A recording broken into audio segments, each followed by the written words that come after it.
Hi, everyone. This is Sterling McGarvey, and I'm here with, Hector Sanchez. and we are checking out Mortal Kombat for the PlayStation Vita. Yeah, Mortal Kombat for PlayStation Vita is a fully customized experience for even the most hardcore MK fan. We've kept a lot of the qualities that made MK so successful and kind of tailored them to the Vita device and added a couple new things. One of the things that we're going to show you today is the bonus challenge tower, which is a series of 150 missions that are tailored to the PlayStation Vita. The game runs at 60 frames per second, just like the console version as well. But we've also added touchscreen functionality and the accelerometer in pretty interesting ways that we weren't able to do, obviously, in the console version of the game. What Brian's going to show you now is one of the new mechanics that we put in the game, which is touchscreen fatalities. Obviously, the fatalities are kind of the big calling card of Mortal Kombat, and we wanted to try to figure out a way where we could make it even more accessible to even the most casual fan that are on there. So you can see right here, Shao Kahn is kind of showing off that we have touchscreen fatalities available on the Vita system. So this mission is basically just a training mission to show you what we can do. So you get to beat up on everyone's favorite punching bag, which is Johnny Cage. Finish him. And then the screen will give you a little prompt to kind of put those kind of gestures in there. You can see it's a lot easier this time around. You're only doing the gestures. You're not doing the face button this time.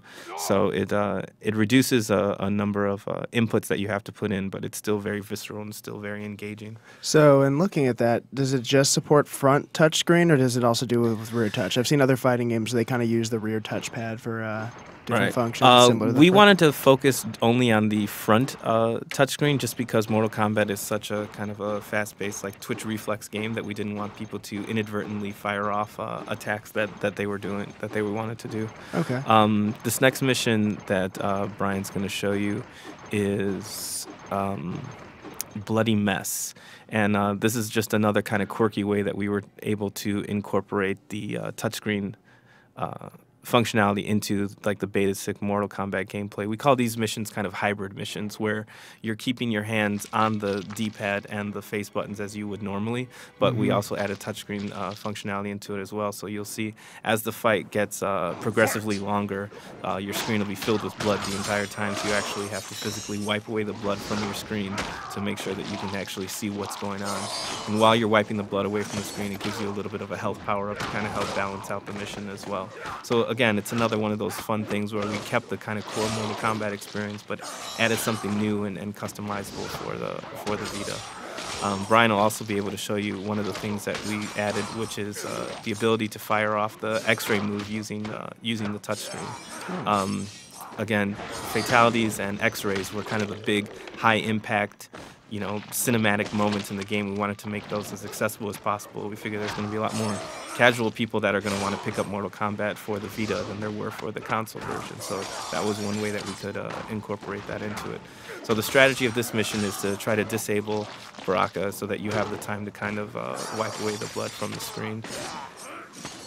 Cool thing about developing for the Vita was that we were able to spend a lot of our design brain power and programming brain power on just these like kind of fun, quirky missions. The game was pretty much already designed and working, so all we had to do was kind of get it working on the Vita. This mission is called a juggle mission, and basically we wanted to use kind of intuitive game design elements that people are kind of already used to. Obviously, there's a series of missiles on the bottom of the screen, and the object of this mission is to keep Scorpion in the air by firing missiles from each one of them the entire time. This is a cool mission. People were really digging this a lot, so we made a few variations of these as you go up the ladder. A little bit later, there'll be less missiles. In one mission, there's actually two guys falling, and you have to keep them both balanced up at the same time, so there's a lot of different variations. Another thing that we've done in Mortal Kombat, we've always had things like Test Your Might, test your strike, things like that. We made a new variation of this. It's called Test Your Balance, and this uses the Vita's accelerometer. And basically, for some reason, somebody sadistically decided that they were going to put your character on a plank over a pit and force you to stay balanced for an amount of time on there. In this mission, there's actually people off to the side throwing severed body parts at you. And if you fall, obviously, you know, the Mortal Kombat way, there's an interesting way that you wind up dying.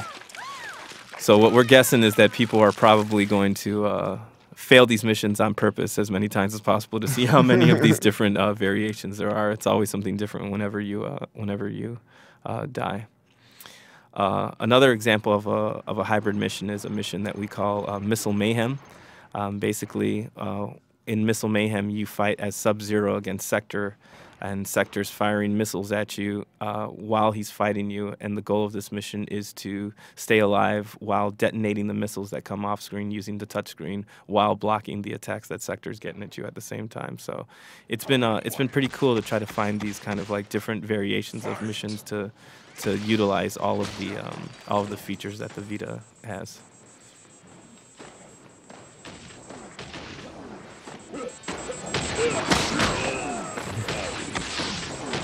So you can see the game runs at 60 frames per second. We have all of the content that was available from MK, from the original Mortal Kombat from last year. We have all of the DLC characters. Kratos is available. And we have all of the costumes that we had released available as well. Plus, we have an additional 16 costumes that are exclusive to the Vita that we reward to the player throughout Challenge Tower. In the last mission, in the last Challenge Tower, you had to complete the entire 300 challenges to get kind of the reward. And in this one, we wanted to kind of give people a reward as they were ascending to kind of increase that compulsion loop of wanting to keep playing more and more and more to get there, to the end. This mission is kind of part 2 of one of the more popular missions from Challenge Tower of Mortal Kombat, and this is where Melina is actually trying to give Scorpion a teddy bear that he doesn't want. So he kicks it back at her, and it's just one of these kind of standard fights. He's gonna be a big meanie and fight Melina, even though she just wants to be friends. But yeah, you can see we've kept a lot of the same elements from MK9. You can see the train went by, the dynamic lighting is still there. We really wanted to keep it on par with the console version of it. We didn't want to kind of take any shortcuts, and we wanted to give the background, the personalities that they had from the console version as well. So does that also include the story mode is fully intact from the console version as well? Yes, the story mode is fully intact with the same kind of seamless transitions from the narrative elements to the gameplay elements as well. Okay. Now, I'd also read that NetherRealm's not working on any online multiplayer per se. Are there any kind of online features that it'll have? Is there any PlayStation Store integration that we can expect to see? Yeah, we have both ad hoc and infrastructure multiplayer available. So you can play tag team and 1 versus 1 in both modes.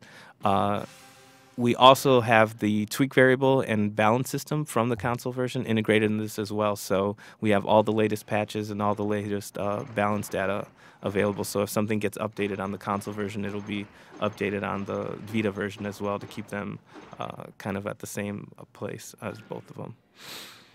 This is another interesting mission. This is a mission where Striker, for some reason, has an infinite number of fruits and vegetables that he can hurl at you, and you actually have to cut them, and it's kind of a tug of war with your super meter. You want to fill up your super meter before your opponent does. When he hits you with something, his meter fills up. When you slice the vegetables and fruit, you gain the super meter. So again, this just shows you a way that we're using the combat engine in kind of an interesting way.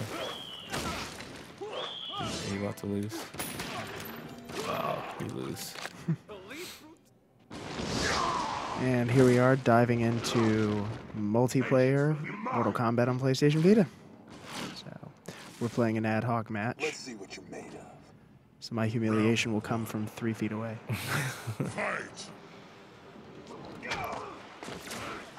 Cool thing about ad hoc is that you can't really rage quit. No. Because the person's in the room. You can rage at them, but you can't rage quit on them. Rage quit on them.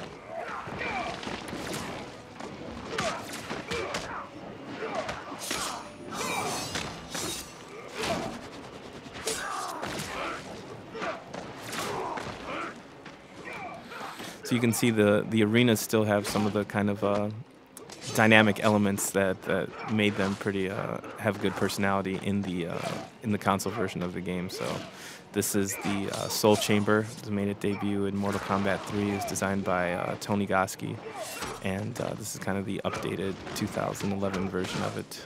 We wanted to make sure that we kept the Soulnado still viewable and the kind of the background NPC characters as well.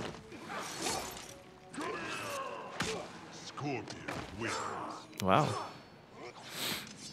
He was being nice. He was being very nice.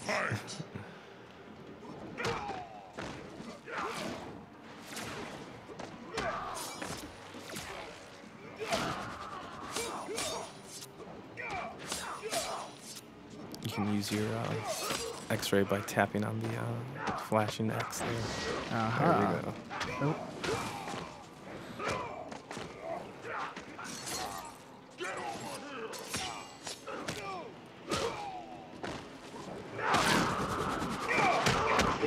I had that one coming.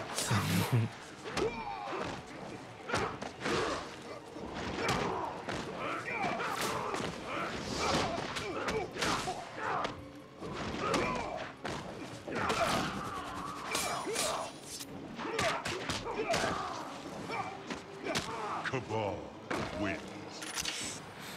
Apparently failure is an option. Fight! It's all right. Yeah, going through it, I mean, combat-wise, it feels a lot like the PS3 version. Yeah, we wanted to make sure that kind of moment-to-moment gameplay was the same. We wanted, combos that you've learned on the PS3 for the past year don't just go away or don't work. We wanted to make sure that they felt and stayed the same. And also, if you have this version and you're going around on the bus, going to school or whatever it is that you do, and you're practicing combos on this, you can jump onto the PS3 and they'll still work. So we want to keep the gameplay the same. Now, what kind of adaptations had to be made for the Vita in terms of, Surprisingly, not too much. I mean, we obviously had to reduce some of the polygons of the characters and the backgrounds because we're displaying on a 3.5, 4-inch screen versus a 60-inch 3D television. But for the most part, because the fidelity of the Vita screen is so sharp, you really can't tell the difference of what we do. It really does look on par with the console version. All right, excellent. So when can we expect to see this in our soon-to-be coming out PlayStation Vitas? We right now are targeting the spring 2012 release, so we should be within the launch window. All right, thank you. All right, thanks.